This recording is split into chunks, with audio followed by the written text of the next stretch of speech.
How to download and install Zoom on your computer.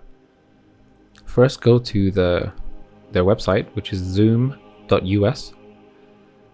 And then when you get to the main page, on the top right hand corner, there'll be like an orange button that says sign up, it's free. Click on that. You'll be asked to verify your date of birth. So you just put in your date of birth, click on continue, and then you put in your email address. So I'm just putting in mine. Click on sign up. You can also sign up with your Google account or your Facebook account, and if you have an SSO account as well. But I'm just going to use my email.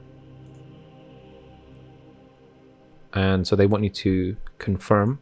So the email that you've used to sign up with, go to your inbox on there. For me, it's Gmail. So I've just received the email here, so I'll click on that. Just click on the big blue button that says activate account. It will take you to a confirmation site. It says, are you signing up on behalf of a school? If you are, you can just click yes, but I'm not. So I'll just say no. And here you go. You have officially created an account. You just need to fill in your name. So I'm just going to put the name of my channel here. And you create a password. And once you create a password, you click on continue.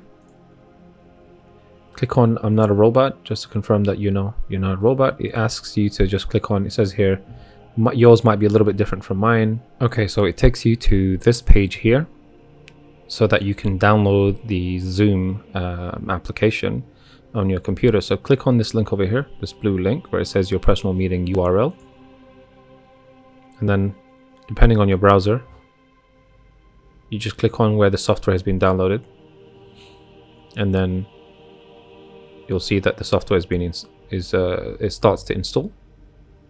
Okay, once it's installed, it'll ask you to agree to terms and conditions. You're more than welcome to read it, but I'm just going to click on agree. And then it asks you, do you want to join with computer audio or test the speaker? I'm just going to click on computer audio. You're using the computer audio, and congratulations, you have not only created an account with Zoom, but you've also installed the software successfully.